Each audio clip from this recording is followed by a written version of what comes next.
Shabby! Capital, my dear Watson.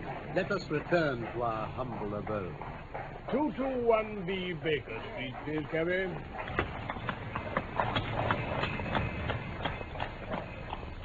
From London, we present The Mazarin Stone by Michael Hardwick, based on the short story by Sir Arthur Conan Doyle.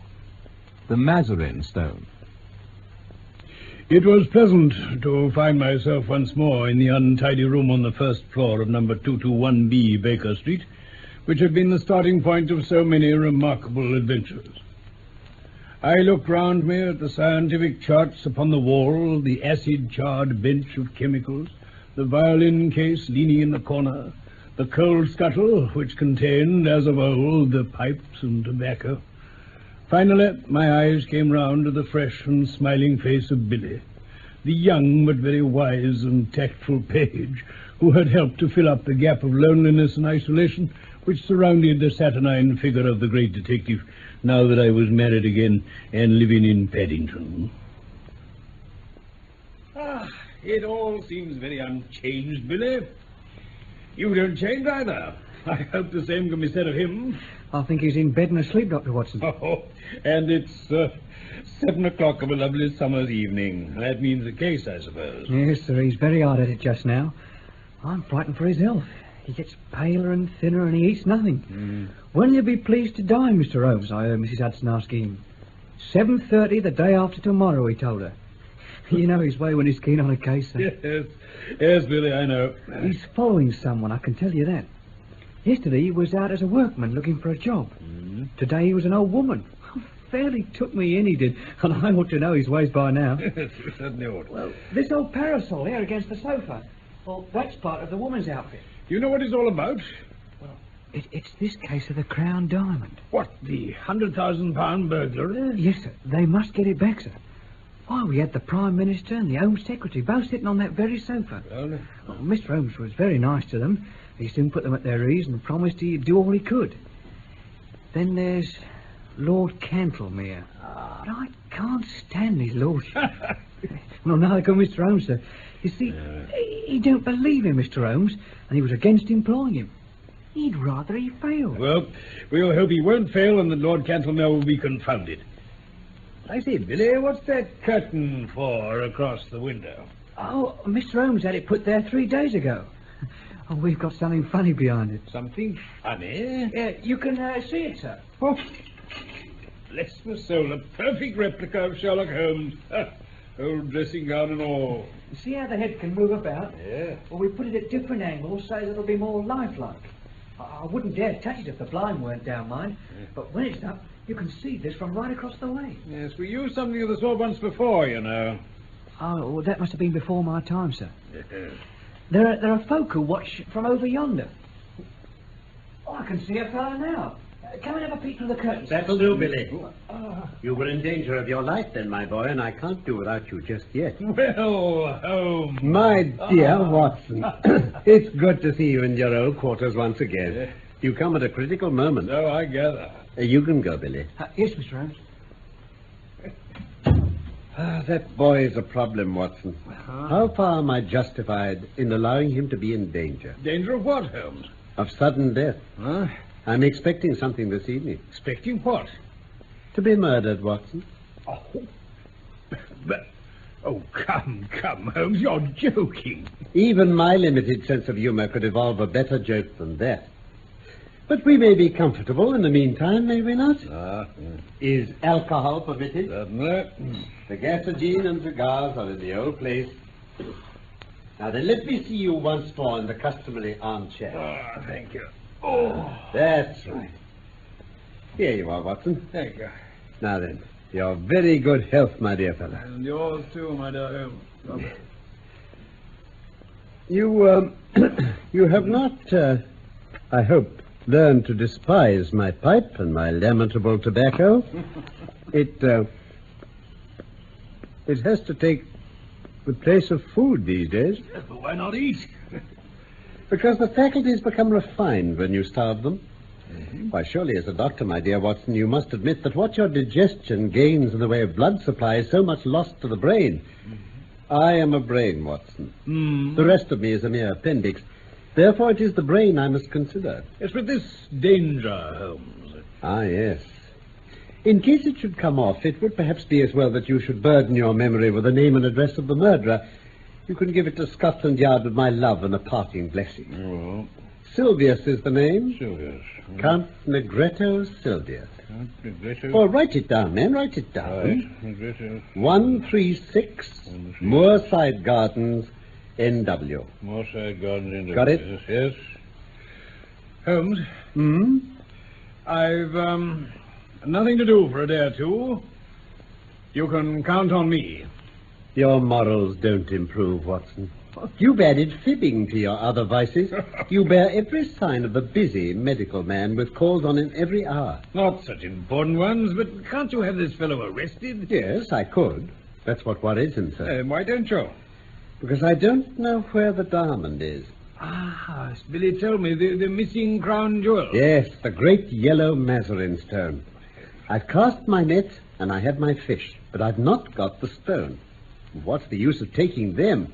Oh, we can make the world a better place by laying them by the heels, but that's not what I'm out for. It's the stone I want. And is this Count Silvius one of your fish? Yes, and he's a shark. He bites. Oh. The other is Sam Merton, the boxer. Not a bad fellow, Sam, but the Count has used him. He's a great big, silly, bull-headed gudgeon, but he's flopping about in my net all the same. Where is this Count Silvius? I've been at his very elbow all the morning. You've seen me as an old lady, Watson. Oh, yes, indeed. I was never more convincing. He actually picked up my parasol for me once. By your leave, madame, said he. Half Italian, you know. All the southern graces of manner when he's in the mood. But he's a devil incarnate in the other mood. Life is full of whimsical happenings, Watson. It might have been tragedy. Well, perhaps it might. I followed him to old Straubenzé's workshop in the Minories. Straubenzé made the air gun, a very pretty bit of work. And I rather fancy it's in the opposite window at the present moment. Billy showed you the dummy. Well, it may get a bullet through its beautiful head at any moment. Mr. Holmes, sir. Ah, Billy, what is it? There's a gentleman to see you, sir. Here's his card. Thank you. Ah, the man himself. I hardly expected this. Grasp the nettle, Watson. A man of nerve. Possibly you've heard of his reputation as a shooter of big game. Oh, of course. Well, it would be a triumphant ending indeed to his excellent sporting record if he added me to his bag. This is a proof that he feels my toe very close to his heel. I'll send for the police, Holmes. I probably shall, but not just yet. Would you glance carefully out of the window, Watson, and see if anyone is hanging about in the street? Certainly. Oh, yes, there's one rough fellow near the door. That will be Sam Merton, the faithful but rather fatuous Sam. Where is this gentleman, Billy? In the waiting room, sir. Show him up when I ring. Yes, sir. If I'm not in the room, show him in all the same. Very good, sir. Now, look here, Holmes. This is simply impossible. This is a desperate man who sticks at nothing. You'd have me believe he may have come to murder you. I shouldn't be surprised. And then I insist on staying with you. You'd be horribly in the way. In his way? No, my dear fellow, in my way. Well, be that as it may, I can't possibly leave Yes, you. you can, Watson, and you will, for you've never failed to play the game. I'm sure you will play it to the end. Of course. This man has come for his own purpose, but he may stay for mine. Now then, take this note I've written. Yes. Take a cab to Scotland Yard and give this to Doyle of the CID. Come back with the police. The fellow's arrest will follow. Oh, I'll do that with joy. Before you return, I may have just time enough to find out where the stone is. Now then, I'll just ring for Billy to show him up. And I think we'll go out through the bedroom. Oh, yes. This second exit is exceedingly useful, you know.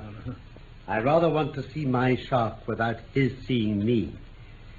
And I have, as you'll remember, my own way of doing it. Yes. The, effigy, Holmes, shouldn't the curtain be drawn over it again? No. We'll leave it as it is.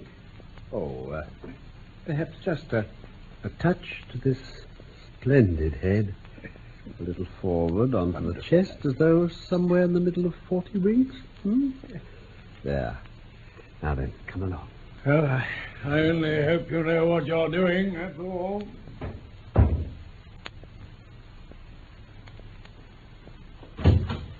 In here, please. Holmes himself. And asleep.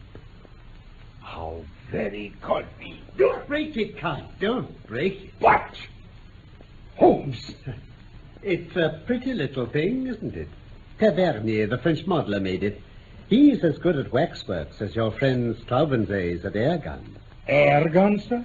What do you mean? Oh, put your hat and stick on the side table before you're tempted to do any other form of damage. Very well. Thank you. And pray take a seat. Oh, would you care to put your revolver out also? Oh, very well, if you prefer to sit on it. Your visit is really most opportune, Count Sylvius. I wanted badly to have a few minutes chat with you. And I, too, wish to have some words with you, Holmes. That is why I am here. I won't deny that I intended to assault you just now. I rather gathered that you had some idea of the sort in your head. But why these personal attentions? Because you have gone out of your way to annoy me. Because you have put your creatures upon my track. My creatures? I assure you, no. Oh, nonsense. I have had them followed. Two can play at that game, Holmes. It's a small point, Count Sylvius, but perhaps you'd kindly give me my prefix when you address me. You can understand that with my routine of work, I should find myself on familiar terms with half the rogues gallery, and you will agree that exceptions are invidious. Well, Mr. Holmes, then. Excellent. But I assure you that you are mistaken about my alleged agent. Other people can observe as well as you. Yesterday there was an old sporting man. Today it was an elderly woman. They held me in view all day. Really, sir, you compliment me. Old Baron Dowson said the night before he was hanged that in my case what the law had gained, the stage had lost. And now you give my little impersonations your kindly praise. It was you. You yourself. You can see in the corner the parasol which you so politely handed to me in the Minories before you began to suspect. What you say now only makes matters worse. It was not your agents, but your play-acting busybody self. You admit that you have dogged me. Why? Come now, Count. You used to shoot lions in Algeria. Well? But why? Why? The sport, the excitement, the danger. And no doubt to free the country from a pest. Exactly. My reasons in a nutshell. Oh, for that... Sit down, sir, sit down, and take your hand away from your hip pocket. Thank you. There was another more practical reason. I want that yellow diamond. You knew that I was after you for that. The real reason why you're here tonight is to find out how much I know about the matter and how far my removal is absolutely essential. Well, I should say that from your point of view, it is absolutely essential. For I know all about it, save only one thing, which you are about to tell me. Oh, indeed. And pray, what is this missing fact? Where the crown diamond is now. You want to know that, do you?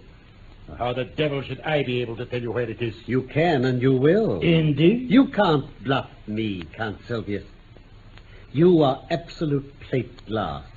I see to the very back of your mind. Then, of course, you see where the diamond is. Aha, then you do know. You have admitted. I admit nothing. Now, Count, if you will be reasonable, we can do business. If not, you will get hurt. And you talk about bluff. Do you know what I keep in this book? No, sir, I do not. You? Me? Yes, sir, you. You are all here. Every action of your vile and dangerous life. Damn you, Holmes.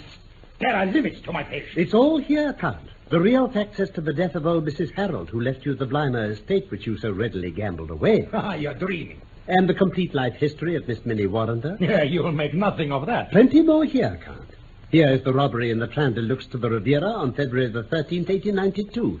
Here is the forged check in the same year on the Crédit Lyonnais. What has all this talk to do with the jewel you spoke about? Gently, Count. Restrain that eager mind. Let me get to the points in my own humdrum fashion. I have all this against you, but above all, I have a clear case against both you and your fighting bully in the case of the Crown Diamond. Indeed? I have the cabman who took you to Whitehall and the cabman who brought you away. I have the commissionaire who saw you near the case. I have Ike Saunders who refused to cut it up for you. Ike has peached, and the game is up. You... That's the hand I play from. I put it all upon the table, but one card is missing. It's the King of Diamonds. I don't know where the stone is. And you never shall know. No? Now, be reasonable, Count. Consider the situation. You are going to be locked up for 20 years. So is Sam Merton. What good are you going to get out of your diamond? None in the world. But if you hand it over, well, I'll compound a felony. We don't want you or Sam. We want the stone. Give that up. And so far as I'm concerned, you can go free so long as you behave yourself in the future. If you make another slip, well, it'll be the last. But this time my commission is to get the stone, not you. And if I refuse? Why then, alas, it must be you and not the stone. Did you ring, Mr. Holmes? Yes, Billy. I think, Count, that it would be as well to have your friend Sam at this conference. After all, his interests should be represented. Billy, you will see a large and ugly gentleman outside the front door. Ask him to come up. Very good, sir. And what do you intend to do now? My friend Dr. Watson was with me just now.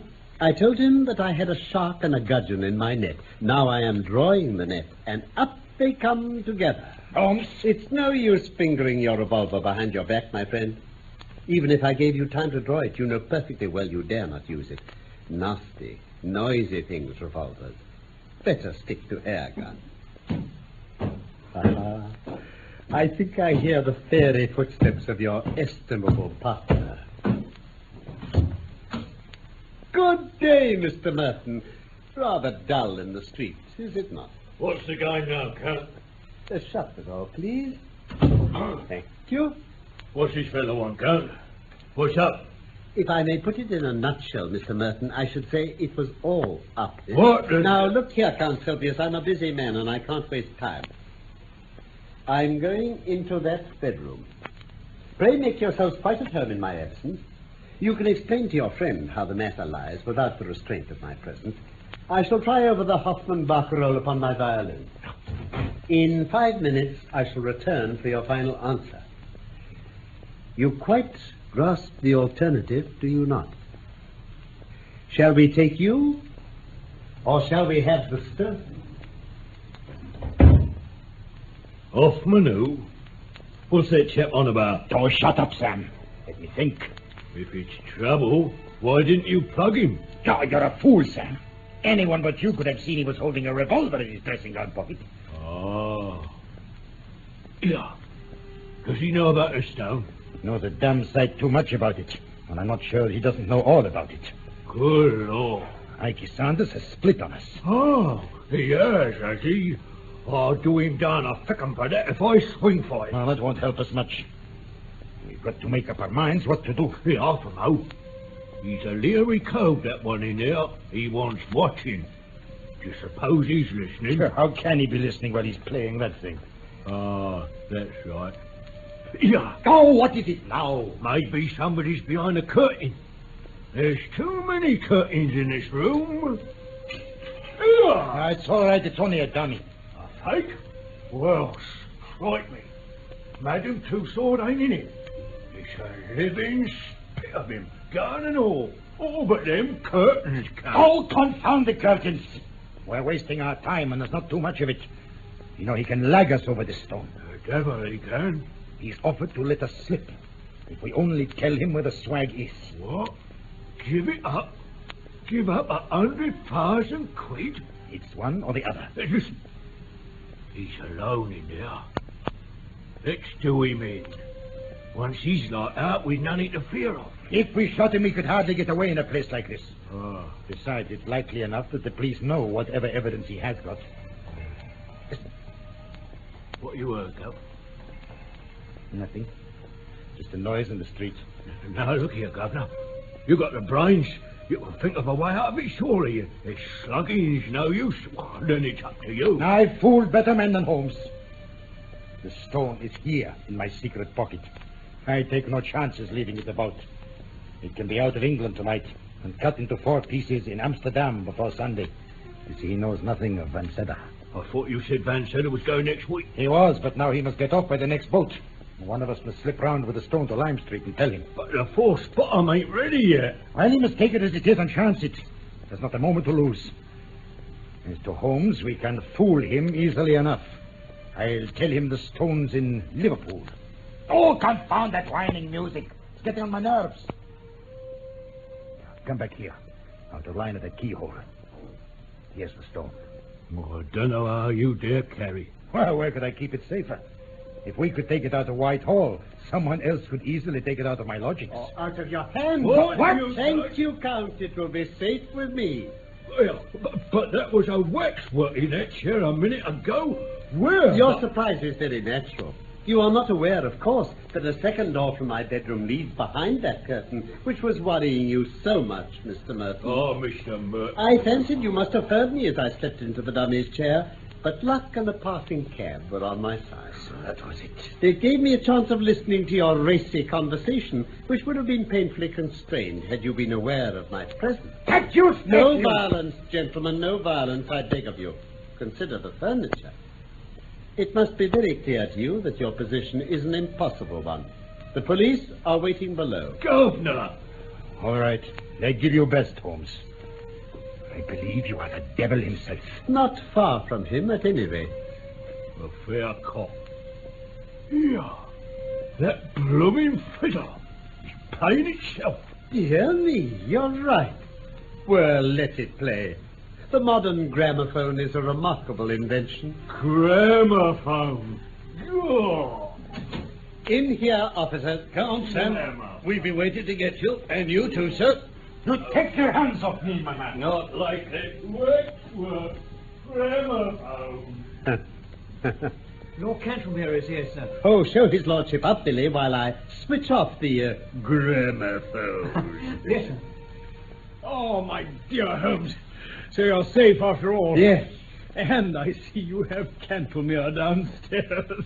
Watson, Yes. shall we make his lordship unbidden? Oh, Dare we venture upon a slight liberty? well, Will you step this way, your lordship? Lord Cantlemere. what on earth is going on here, Mr. Holmes? Constables and fellows all over the place. How do you do, Lord Cantlemere? It's chilly for the time of year, but rather warm indoors. Watson, pray help me with his lordship's overcoat. No, thank you. I will not take it off. Oh, pray allow me. My friend Dr. Watson would assure you that these changes of temperature are most insidious. Am I not right? Oh, certainly, to be sure. I'm quite comfortable as I am, sir. I have no need to stay. I simply looked in to know how your self-appointed task is progressing. Ah, it is difficult. Very difficult. I feared you would find it so. Every man finds his limitations, Mr. Holmes. But at least it cures us of the weakness of self-satisfaction. Yes, sir. I admit I have been much perplexed. No doubt. Especially upon one point. Possibly you could help me upon it. You apply for my advice rather late in the day. I thought you had your own all-sufficient methods. Still, I am ready to help you. Your lordship is most obliging.